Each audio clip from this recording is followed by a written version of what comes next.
Hi.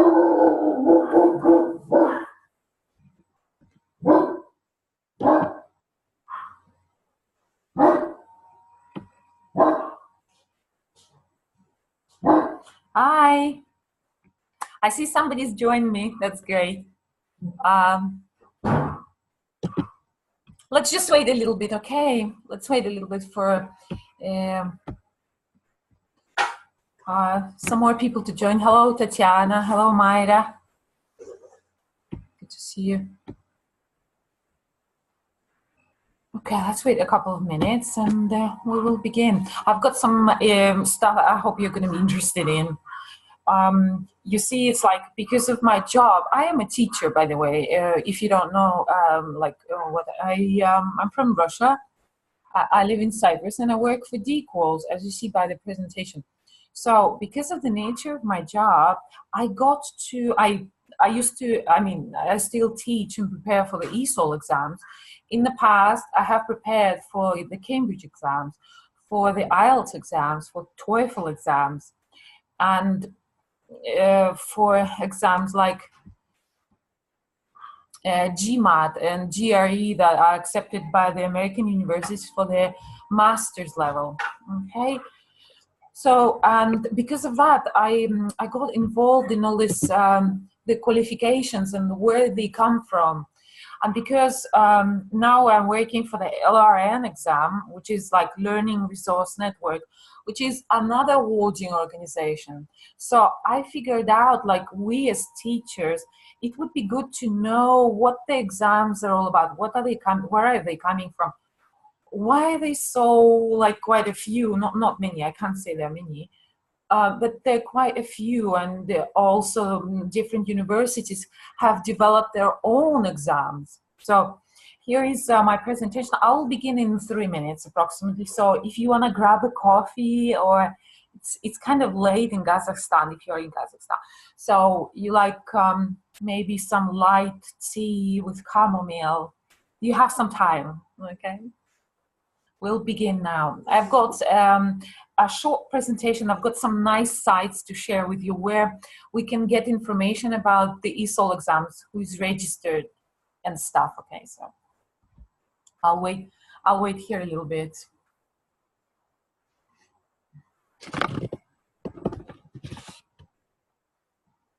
Where's it?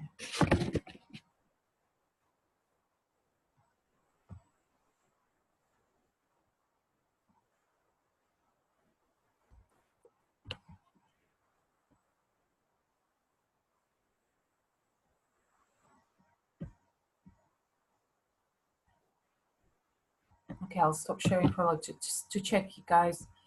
So we've got 3 participants. We'll say.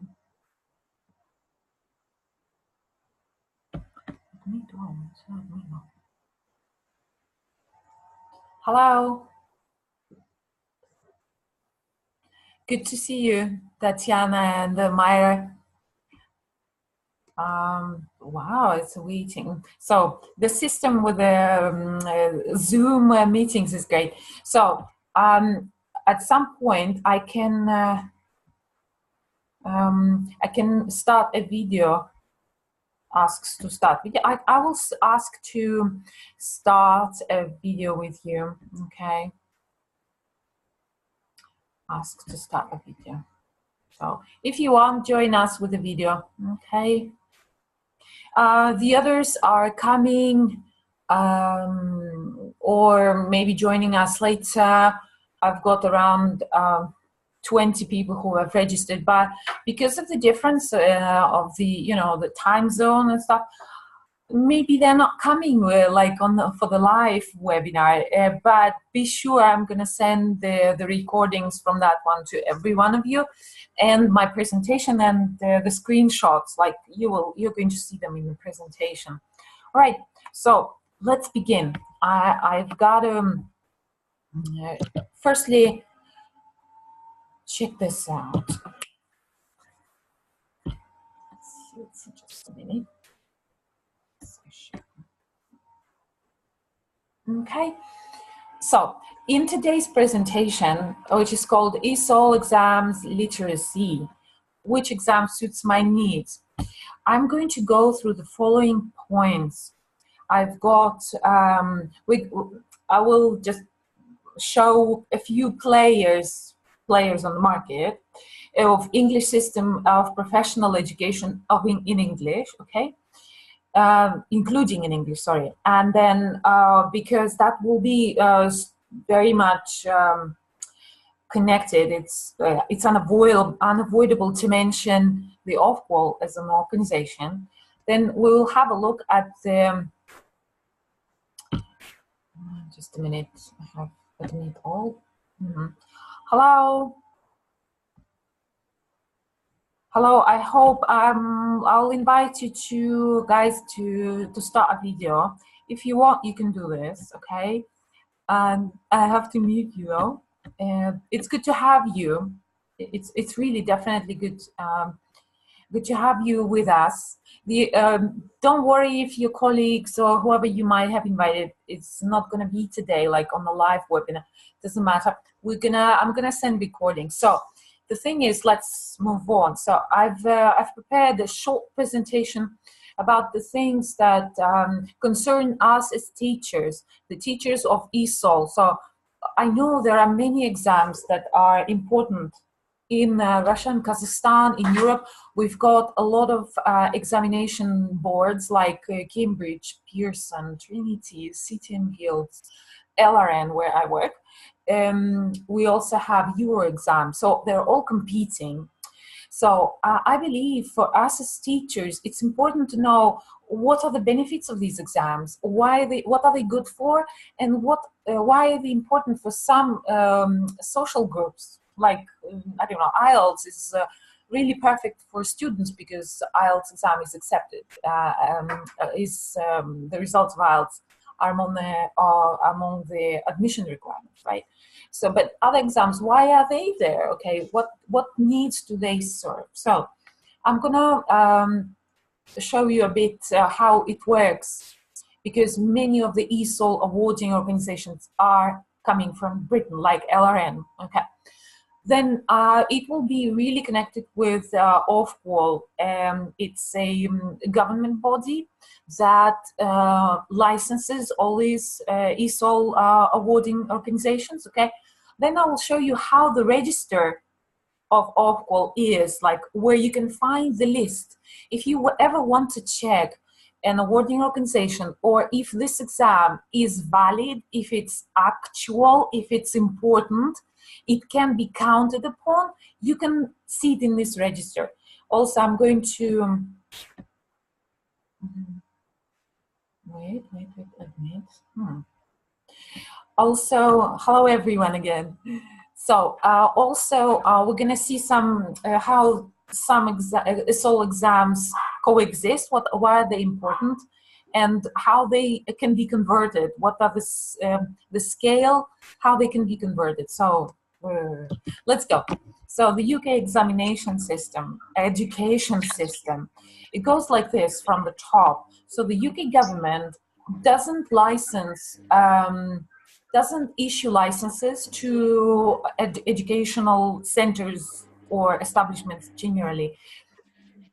The UK government basically has organized a committee which is called Ofqual.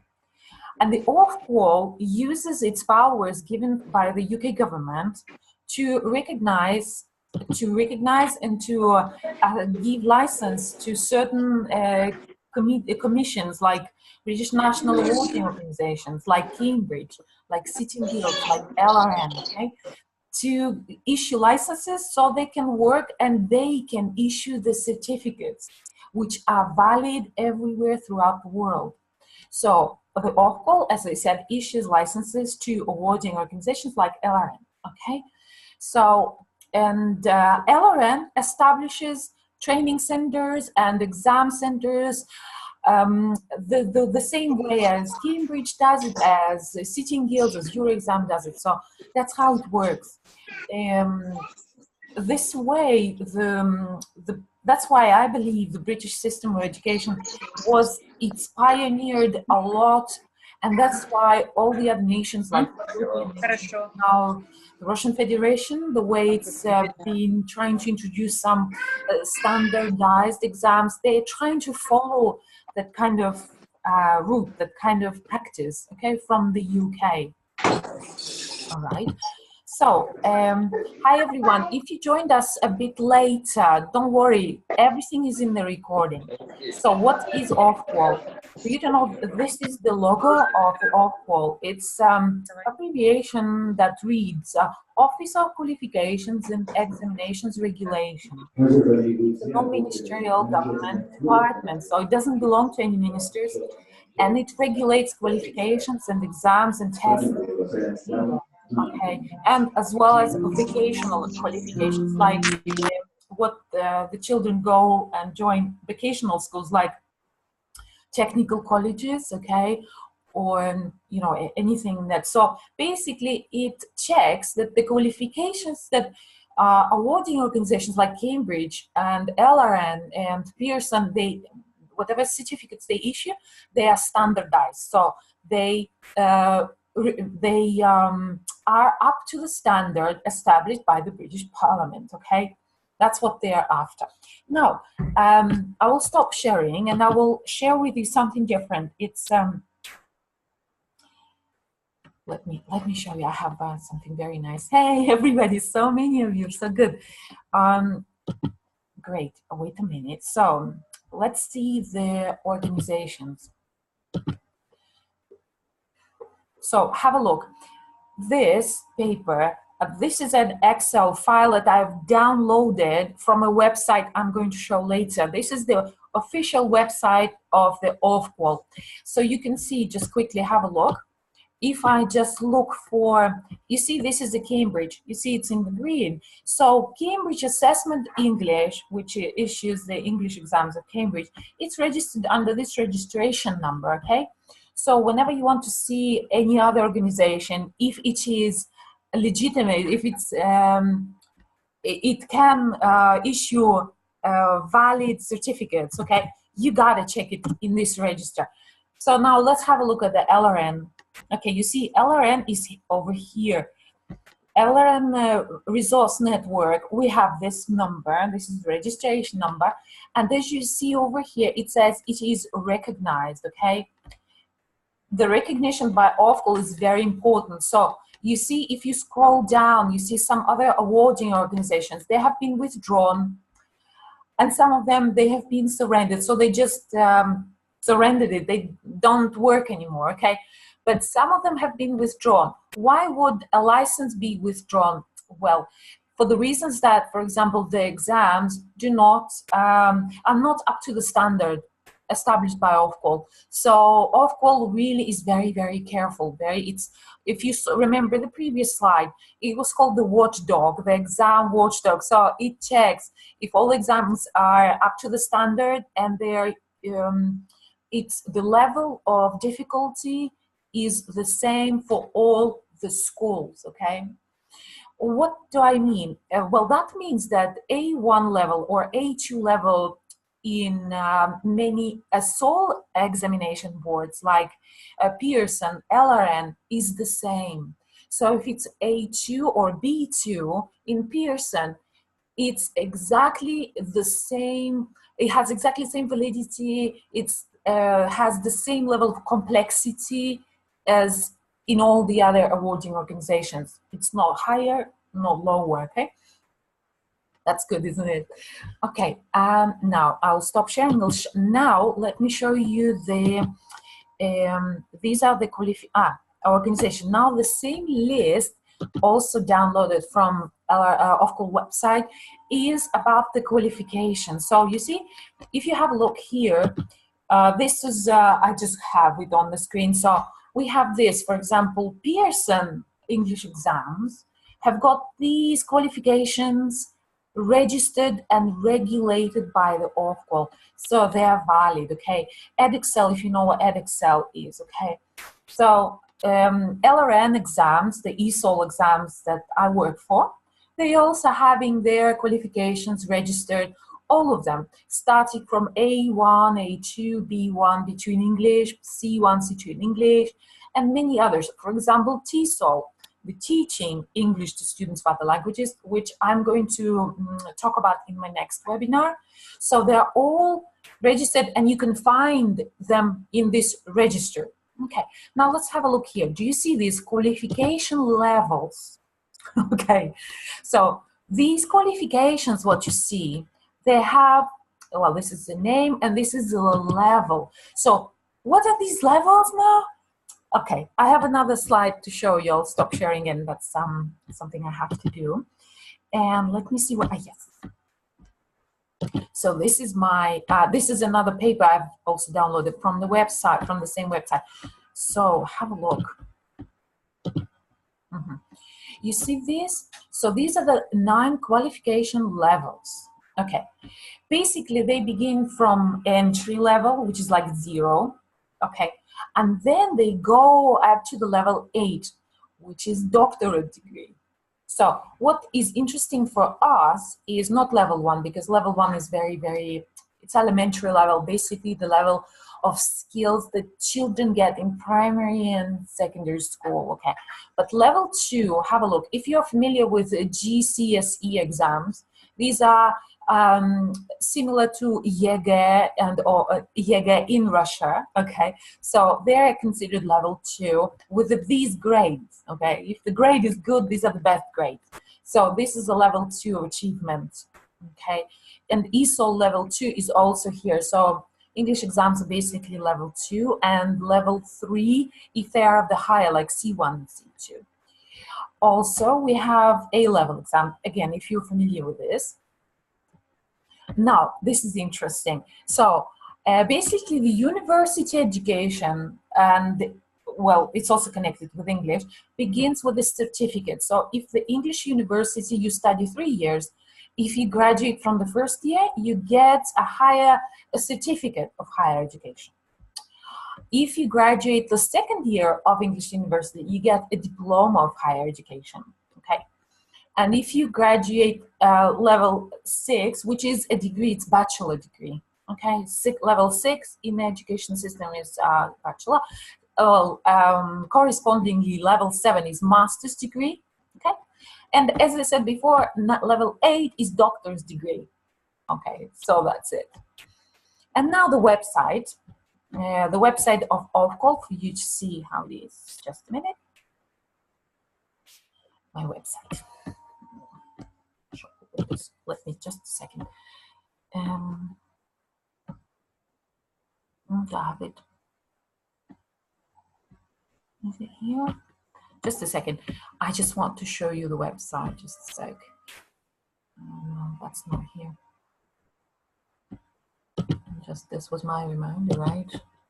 So let's just go on the website, okay? Off. Oh. Okay. So have a look. This is the Ofqual Government UK. When you get on the website, it's this now, Government UK. So this is an official one. You get the register. You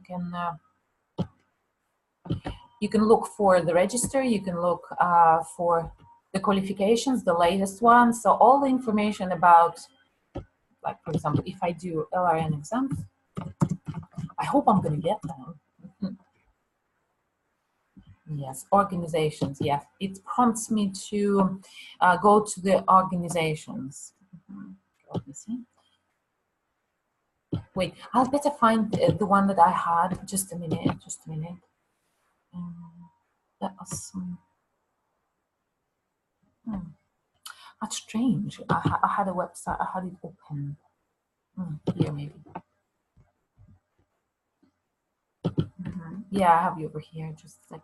So this one.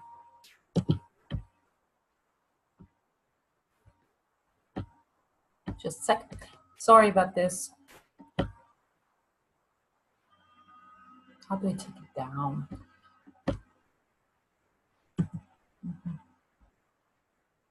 Yeah, I know how to do. I know what to do. Sorry. Yes, here it is. Here it is.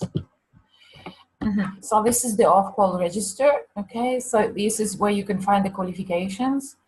You look for them and you see the level, you see all the qualifications, sitting, guilds, diploma in beauty and therapy, and so on. So this is not something that concerned us, the English teachers. So that's it, basically. I've shown everything there is about the levels and the English Esol level. So we have the Esol exams are basically on level 2 and 3 according to the off-call.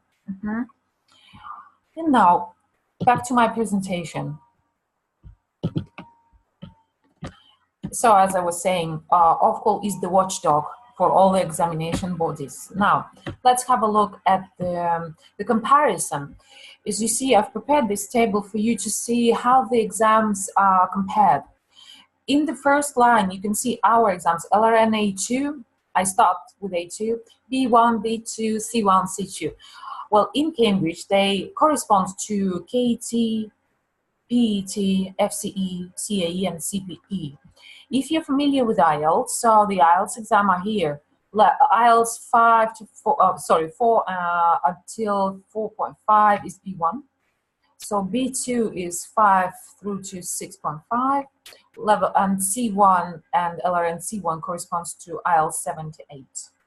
Okay, and also TOEFL is here. As you see, there are some other exams like Michigan exams, which were very popular in Europe at some point. And here are the Trinity exams, which are, by the way, accepted in Italy on the government level. And now, what are the benefits? What are the advantages of, this is the LRN, sorry. So, so many exams, they are recognized by universities in the UK, Canada, and Ireland. LRN, yes. Cambridge, yes. IELTS, TOEFL, PTE, yes. Not all the universities recognize them, but in our practice, when a student applies with the LRN certificate, and the university, knowing that what level it is and what it corresponds to, they are willing to accept their students. So, and there are universities that have pledged that they do accept students with LRN as well as Cambridge. Okay, now the certificates of LRN are valid for life as well as of Cambridge and PTE. Well, results from IELTS and TOEFL are not valid for life, they're only valid for 2 years. Now, the migration policies in the UK, Canada accept LRN. So if you are migrating to these countries, actually there is a new development. LRN exams are established as part of the embassies of the UK in many countries abroad. So people can take LRN exams for the migration purposes, just coming to the UK embassy in their own home country. Okay. Now, LRN is regulated by Ofqual as well as Cambridge and IELTS and PTE. Well, TOEFL is regulated by the US government. The big difference that we have, the LRN has in comparison with the exams, is that it's value for money. It's the prices are lower than the prices of the other awarding organizations. Okay, and finally, the last thing I wanted to share with you is I've discovered this fantastic website. It's called englishexams.co.uk. I want to show it to you. They've got this converter. Wait, let's begin here. Sorry, it must be here again.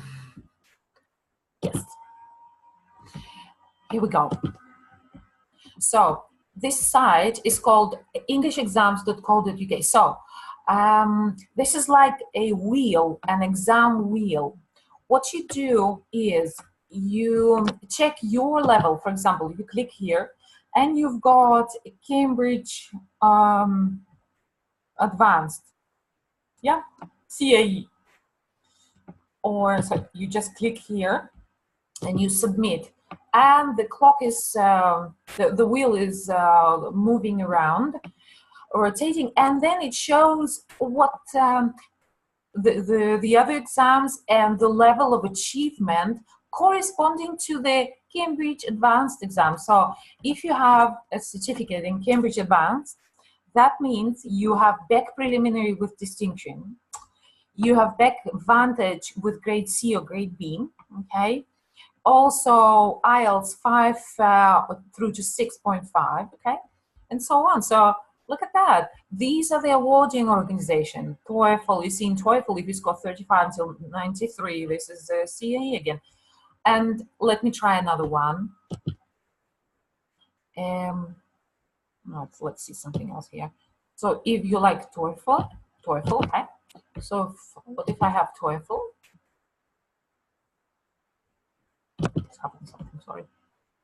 Select your TOEFL score. So if my score is this, it means that. If my score is higher, like let's see what's the highest score. Yeah, somewhere here. Well, it goes on. Oops. So if my TOEFL score is the highest, that means the language cert would give me mastery. And in IELTS, I would have a 9, a band 9, yeah. And in Cambridge Advanced, I would get it with grade A, and so on. So you see, and after that, you actually can print it. So if you type your name and you say print my scores, you will get a certificate like mine. Let me show you my, like I prepared one for this webinar. So look at this. This is I've just typed random qualifications. So look at this very nice thing. It says my name, taken Cambridge Proficiency, which is true. I did take Cambridge Proficiency. So these are my scores if I would have gone to sit these other exams by other awarding organizations. Oh, nice, isn't it? So I'll make it smaller for you to see. So this is, it looks nice, isn't it? Well, so that's it. That's not an advertisement, by the way. We have no contract with these guys, but I thought it's very nice for you to see. All right. So I believe that's the end. That's what I wanted to talk to you about. Or would you like to, I can unmute you, but you can also write to me. So if you have any questions about anything, see how I can write here. Please tell me if I can explain, I can say something else, repeat something.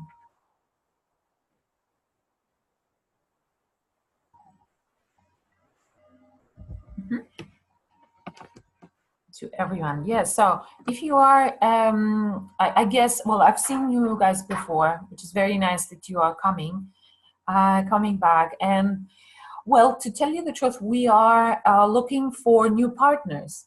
So what we do is we establish partnerships with English schools or English departments of colleges and universities in Europe, including many countries. Like I'm responsible for Cyprus, for Russia, Kazakhstan, and Belarus. And well, let's say it's too much already. And they have been trying to assign something else. So basically what we do is we don't set limits. We don't force our partners to produce any numbers. We just start a collaboration and we see how it goes. As if you have seen my other webinars, it's very beneficial for everybody, for all the stakeholders, for the teachers. It's good for the parents. It's good for the schools. It's good for children because their proficiency improves. So if you haven't considered an awarding organization to approach and to establish an exam center, please do. It's mutually beneficial. Apart from the benefits, the educational benefits, there are also financial benefits. We like to share the profit with our partners. We also hold seminars. For example, I am going to hold 2 seminars closer to the dates of the exam, which are on the 20th of April, then on the 8th of June and the 20th of June. You can join a webinar about how to become a speaking assessor.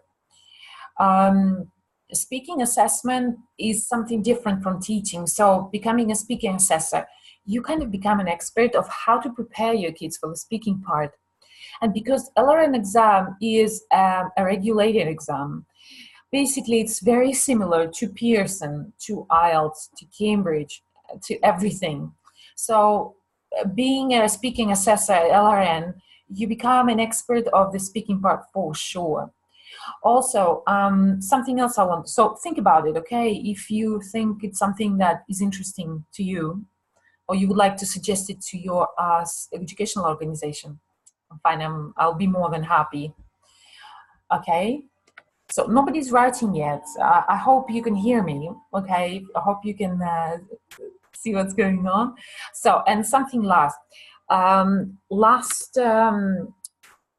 Last weekend and Monday and Tuesday, I've participated in the marking of exam papers that the exam that took place at the end of January. So we have exams, recurring exams, twice or three times a year, once in the winter season, one in the summer season, okay?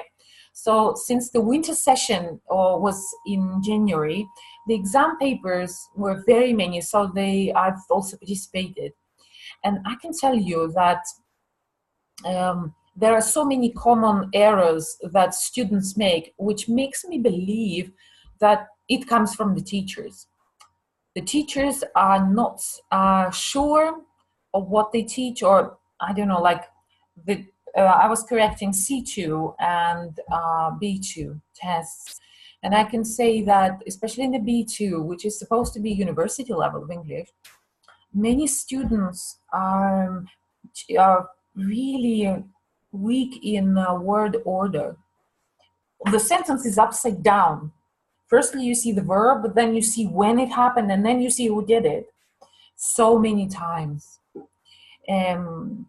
By the way, since I'm also the marker, I can tell you how the exams are marked, especially the compositions, what the examiners and the markers are looking at, what they are not looking at, what's important to get the pass, to get the distinction, to get the merit at the composition. Okay, so if you think it's interesting, please write your comments. Okay, I would like to hear some feedback from you anyway.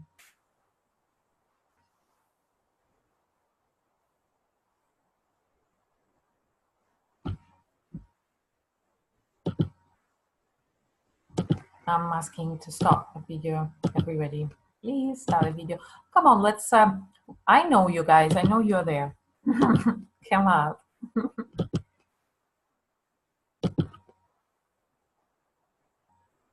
Start the video later.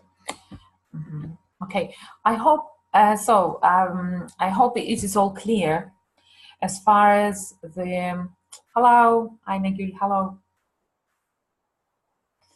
I hope it's all clear as far as the Esol examination bodies or organizations, where they are, what they're doing, and they're not like any abstract things that nobody can touch. Basically, it's a group of people, experts in English. Some of them are writing the tests, they know the levels, and some of them have checking papers, marking them. Okay? The others are preparing the documentation. Okay.